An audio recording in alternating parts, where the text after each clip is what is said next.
Welcome to NCN news. నా పేరు ప్రశాంతి. బులెటిన్లో ముందుగా హెడ్లైన్స్ చూద్దాం. ఇచ్చిన హామీలు నెరవేర్చుతున్న కూటమి ప్రభుత్వం. ఎమ్మెల్యే ఆర్మిల్లి రాధాకృష్ణ. ఎన్నికలకు ముందు ప్రభుత్వ ఉద్యోగులకు ఇచ్చిన హామీలను అమలు చేసే విధంగా కూటమి ప్రభుత్వం కృషి చేస్తోందని తణుకు ఎమ్మెల్యే ఆర్మిల్లి రాధాకృష్ణ అన్నారు. 2003 నోటిఫికేషన్ ద్వారా నియామకమైన 11,000 మంది ఉపాధ్యాయులకు ఓపీఎస్ విధానం అమలు చేయడానికి ప్రభుత్వం తీసుకున్న నిర్ణయం హర్షణీయమని అన్నారు. ఈ మేరకు తణుకు కూటమి కార్యాలయంలో ఏర్పాటు చేసిన కార్యక్రమంలో ఉపాధ్యాయులు కేక్ కట్ చేసి వేడుకలు నిర్వహించారు. ముఖ్యమంత్రి చంద్రబాబు నాయుడు, ఉప ముఖ్యమంత్రి పవన్ కళ్యాణ్, మంత్రి నారా లోకేష్ లకు కృతజ్ఞతలు తెలిపారు. ఈ సందర్భంగా ఎమ్మెల్యే రాధాకృష్ణ మాట్లాడుతూ గత వైసీపీ ప్రభుత్వం హయాంలో పూర్తి స్థాయిలో రాష్ట్రం నిర్వీర్యమైపోయి ఆర్థిక ఇబ్బందులు ఎదురవుతున్నప్పటికీ ప్రజలకు సంక్షేమం, అభివృద్ధి చేస్తూ ఎన్నికలకు ముందు ఇచ్చిన హామీలను అమలు చేస్తూ ముందుకు వెడుతుందని తెలిపారు. దాదాపు 20 ఏళ్లకు పైగా 2023 నోటిఫికేషన్ ద్వారా ఉపాధ్యాయ పోస్టులు భర్తీ అయిన నేపథ్యంలో వీరికి అతిపెద్ద సమస్య అయిన సిపిఎస్ నుంచి ఓపీఎస్గా మార్చాలనే కోరికను తీర్చే విధంగా ప్రభుత్వం కేబినెట్ ఆమోదం తెలియజేసిందని అన్నారు. దీంతో 11,000 మంది ఉపాధ్యాయులకు దీని ద్వారా ప్రయోజనం పొందేందుకు వీలుగా చర్యలు తీసుకుందని అన్నారు. ఉద్యోగ విరమణ అనంతరం వచ్చే ప్రయోజనాలు అందించేందుకు ప్రభుత్వం దీర్ఘకాలిక సమస్య పరిష్కారం చేసిందన్నారు. వారందరికీ ఒక భరోసా కల్పించిందని అన్నారు. తణుకు నియోజకవర్గంలోని ఉపాధ్యాయులు సైతం హర్షాన్ని వ్యక్తం చేస్తున్నారన్నారు. ఈ మేరకు ముఖ్యమంత్రి చంద్రబాబు నాయుడు, ఉప ముఖ్యమంత్రి పవన్ కళ్యాణ్, మంత్రి నారా లోకేష్లకు కృతజ్ఞతలు తెలియజేస్తున్నారని ఎమ్మెల్యే ఆర్మిల్లి రాధాకృష్ణ తెలిపారు. ఈ కార్యక్రమంలో కూటమి నాయకులు, కార్యకర్తలతో పాటు ఉపాధ్యాయులు పాల్గొన్నారు.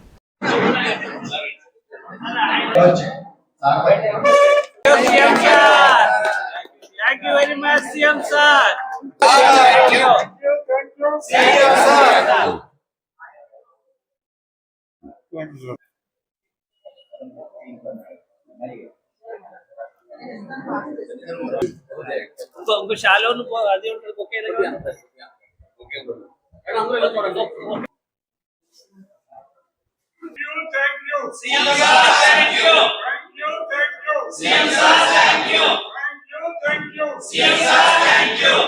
పెద్దలు గురువు గారు బోస్ గారికి, అదేవిధంగా మిగిలిన పెద్దలకు, ఈ కార్యక్రమానికి వచ్చేసినటువంటి 2003 డిఎస్సి పరీక్షల ద్వారా టీచర్ ఉద్యోగాలు పొందినటువంటి ఉపాధ్యాయులకు, మీడియా వారికి, ఇతర అతిథులకు అందరికీ కూడా హృదయపూర్వక నమస్కారాలు తెలియజేసుకుంటూ, ముఖ్యంగా కూటమి ప్రభుత్వం ఏర్పడిన తర్వాత గౌరవ ముఖ్యమంత్రి నారా చంద్రబాబు నాయుడు గారి సారథ్యంలో, ఉప ముఖ్యమంత్రి వారిలో పవన్ కళ్యాణ్ గారి సమర్థతతో, లోకేష్ గారి ఆలోచనలతో, ప్రధానమంత్రి నరేంద్ర మోడీ గారి అండతో ఈ ప్రభుత్వం అనేక కార్యక్రమాలని చేస్తుంది.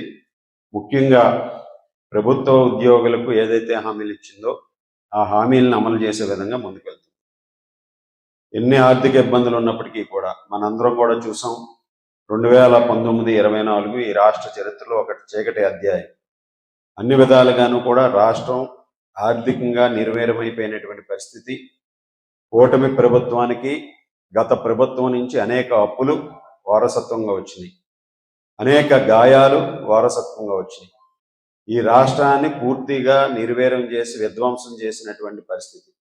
అటువంటి విధ్వంసం నుంచి మరలా రాష్ట్రాన్ని పునర్నిర్మాణం చేస్తూ, ఇటు అభివృద్ధి కార్యక్రమాలు చేస్తూ, మరొక పక్క హామీలను అమలు చేస్తూ, సంక్షేమ కార్యక్రమాలను అమలు చేస్తారు.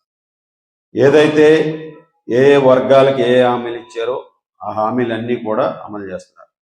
ముఖ్యంగా గత అనేక సంవత్సరాలుగా, 20 సంవత్సరాలు పైగా ఈరోజు మన టీచర్లు ఎవరైతే 2003 నోటిఫికేషన్ ద్వారా ఉపాధ్యాయ ఉద్యోగాలు పొందారో వారికి ఉన్నటువంటి అతి పెద్ద సమస్య సిపిఎస్ నుంచి ఓపీఎస్గా మార్చాలనేది వారి చిరకాలమైనటువంటి కోరిక.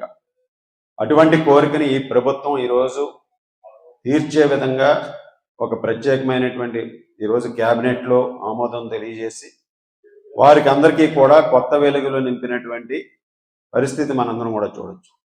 దాదాపు 11,000 మంది ఉపాధ్యాయులు దీని ద్వారా ప్రయోజనం పొందుతారు. ఏదైతే ఈరోజు సిపిఎస్ నుంచి ఓపీఎస్గా రావటం వలన వారికి వచ్చేటటువంటి బెనిఫిట్స్, అదేవిధంగా రిటైర్మెంట్ తర్వాత వచ్చేటటువంటి ప్రయోజనాలు, వారే కాకుండా వారి కుటుంబం కూడా ఈరోజు దీని ద్వారా ప్రయోజనం పొందుతుంది. అటువంటి దీర్ఘకాలికమైనటువంటి సమస్యని ఈరోజు ప్రభుత్వం పరిష్కరించి వారందరికీ కూడా ఒక భరోసాను కల్పించింది. ఈ సందర్భంలో మన తణుకులో ఉన్నటువంటి అనేక మంది ఉపాధ్యాయులు తమ హర్షాన్ని వ్యక్తం చేస్తున్నారు. ఈరోజు ఇక్కడికి వచ్చి ఈరోజు సీఎం గారికి కృతజ్ఞతలు తెలియజేసే విధంగా ఇక్కడ ఈ కార్యక్రమాన్ని కూడా ఏర్పాటు చేసుకున్నారు. వారందరికీ కూడా ప్రత్యేకమైనటువంటి ధన్యవాదాలు తెలియజేసుకుంటున్నాను.